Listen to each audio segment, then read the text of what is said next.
wait before you bought your first home, because this is long. We've been looking for 3 months and we still can't find something that we absolutely love and we want to commit to. So how long does it take? And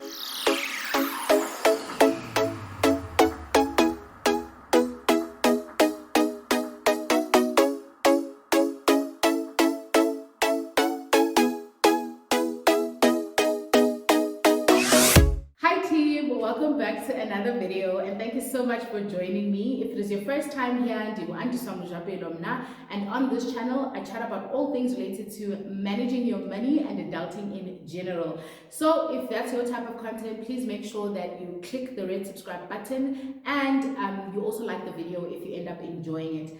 So guys, today is our first episode of Becoming a Homeowner series. Yep, we are going to be doing a series based on buying property and chatting all things property for the next couple of weeks.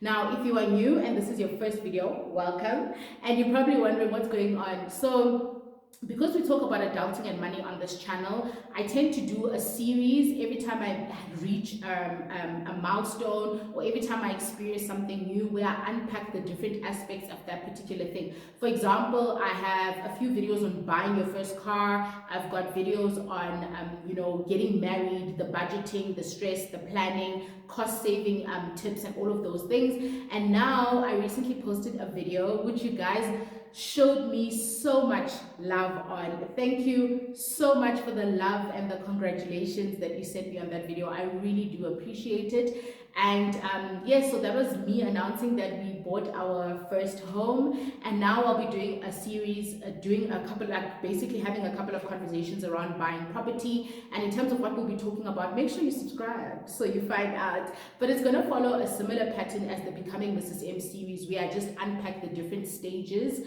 of buying property and what you need to look out for. What are some of the things that I did that I think were really beneficial, and what are some of the things that I could also do a bit differently next time. And obviously we're going to close it off traditionally with a Q&A at the end, where I answer some of the questions that were popping up during the series. So I'm really excited about it, and I'm really looking forward to it, and I hope you are too. I'm going to link the other series in the cards as well, like the car one and the getting married one, if you are getting married soon and you're looking for some tips in that department. Okay, cool guys, let's get straight into it. So I want to take this step by step. So I thought that we would rewind and start right at the beginning. So today we're going to be talking about what are the 5 things that I think you should do, or that I think that we should all do before looking for a property. So this is not before buying a property, but before looking for a property. What are some of the 5 things that I think are very beneficial for you to do first, right? The first thing is a very probably cliche one, and something that I speak about a lot on this channel, and that is knowing your why, right? It's very important that before you embark on the property journey and actually look for a place, you understand why you are buying property. So there's different reasons for buying property, and based on the reason, you would then be directed towards looking for a specific type of place. So what I mean by that, or rather let me give examples, is that you could be looking for a home because you want to buy your first home, but you don't really plan on living there for very long. So then you're looking more alongside of making it an investment property, probably after a few years. Or you could just be looking for a family home because you have a family, or you're planning on starting one very soon.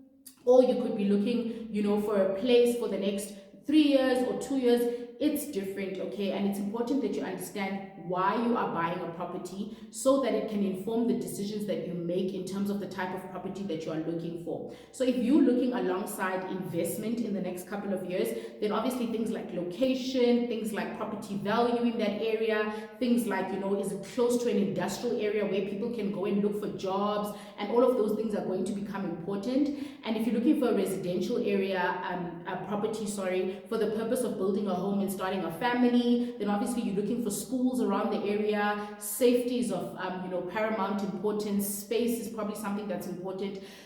So I think you get the gist, right? It's important to understand why you're looking for a property. Now, before I go into the next one that you should look out for or understand, it doesn't mean that if you're looking for a home it can't be an investment property or end up being an investment property. But the thing is, if you are working on a budget, in most cases you have to choose between the two. So you might get a beautiful family home, but in a secluded area that is far away from your key areas, which wouldn't be maybe great or the best for investments, but it serves the purpose of a family home, and vice versa. So you need to know what is the first why, and then anything that comes after that will probably be a bonus.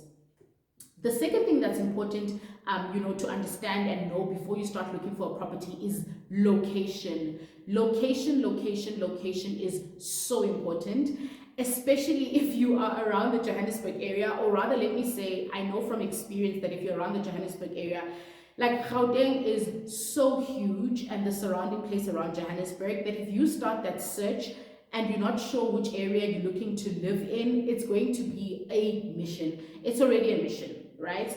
But if you don't have an idea of the location, then it's going to be even more difficult to narrow down your search, because there's so many places that are available, even more so in your budget probably. So you need to understand what is the location that I'm looking at in order to narrow your search accordingly. So some of the things that could influence your location is, for example, for us, two things that were very important is, number one, we do not like traffic.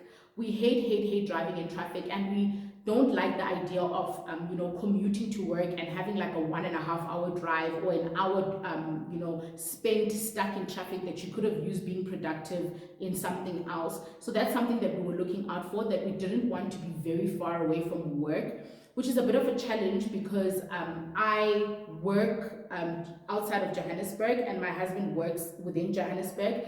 But at the same time, another thing that was important to me was being close to a Gautrain, because I don't like driving, especially because I'm outside of Johannesburg. I don't like long drives, so I use the Gautrain to work. So there were some of the things that were important. It needed to be a place, a location that had a Gautrain close by, and also that was close enough for him to also not be stuck in traffic for a long time when he's going to the office. So those two things sort of influence the type of location that we were looking for. Now, these things are important again because there are so many options, and if you start looking on a blank page, you're really going to look forever. So those two things were important, and already it gave us some of the key areas that we could live in if we were sticking to the fact that there needed to be a Gautrain close by, and the fact that we didn't want to be stuck in traffic when going to work. The third thing that's important for you to consider before you start looking for a property is your non-negotiables. Now, I had a similar conversation in the wedding series where I was speaking about, planning a wedding and the type of wedding that you want.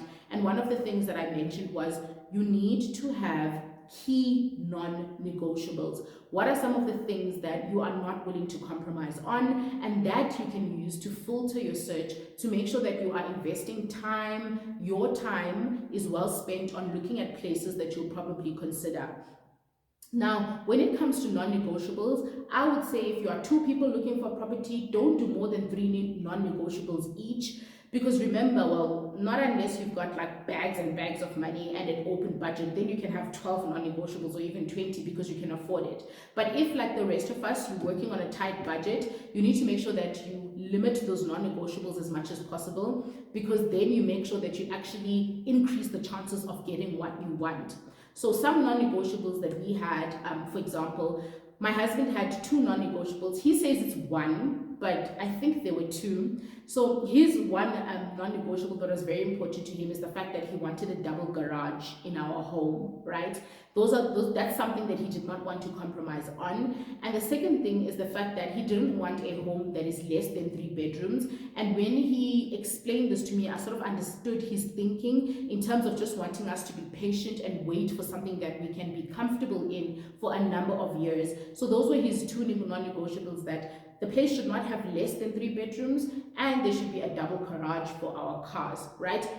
Guys, maybe a story for another day, but the double garage made the search so difficult, but hey, I'm not complaining, we're here now. And my non-negotiables were things like, for example, I really wanted a garden. I wanted a garden, and I've wanted one for a long time because I want to start planting, experimenting with my own vegetable garden. My mom has one back home, and she's like got so many things in there, and I love the fact that when she prepares dinner, she can literally go outside and pick from her own garden. So I wanted that, and then something else that I was not willing to compromise on was the fact that, you know, I wanted our own in-suite bathroom and a guest bathroom as well, and then anything over and above that was going to be a bonus. And then I had a third non-negotiable. Oh yes, my third non-negotiable was the fact that I wanted a place to record. So I found it very difficult to create content in our previous place because it was very tight. So if you know, my husband was there with his friends, or there was something else going on, you know, at our place, then I couldn't record, and I sort of had to work around those times. So I really wanted a place where I could have a secluded area to record, either a room that I turn into a studio or an area that I turn into a studio. And another reason for that was because when I want to have more guests on the channel talking about money conversations, I want to invite people over to speak about money, and obviously for that, if I'm recording in my room, it becomes a bit uncomfortable. So I'm sure the content creators will understand and relate, but I really wanted an area that I could designate towards creating content. So those were my 3 non-negotiables, and like I said, his were only 2, so we had 5. These really help because as you search, there's sort of places that you immediately rule out, and then there's places that you're like, okay, this could work if it meets like 4 out of 5 of our non-negotiables, for example, if you really like the place. But I would say rather stick to less non-negotiables and know that you're not going to compromise on those things, because at the end of the day, this is your home. This is a huge financial decision. It's actually the biggest line item on your budget. So you want to make sure that it is something that you will love, something that you will enjoy, and not something that you will regret later on. The 4th thing that you need to consider when buying a property is the amount of patience that you require. If you want the perfect home, you need to be patient, okay? Because in as much as Property 24 and private property have all these properties, once you start narrowing down by all the things that I mentioned, before we even go to the budget, you're going to realize that there aren't that many properties. I remember asking my cousin who bought a property, I was like, how long did you wait before you bought your first home? Because this is long. We've been looking for 3 months and we still can't find something that we absolutely love and we want to commit to. So how long does it take? And he told me that he also took a couple of months, and other people that I spoke to as well had spent up to 6 months looking for the perfect home because they were not willing to compromise. So you need to be patient. Nothing's wrong with you if you're not finding the perfect place. It is difficult and it isn't easy. And then the last thing that you need to consider as well is your affordability, right? And guys, it is your affordability, not how much you qualify for. Those are 2 different things. So before you go to those property sites and you look at how much you actually qualify for according to your salary, you need to consider your budget and what you are currently spending at the moment. What does your spending look like? What are your fixed expenses? What are your variable expenses? And how much is available at the end of the month, right? On an average month.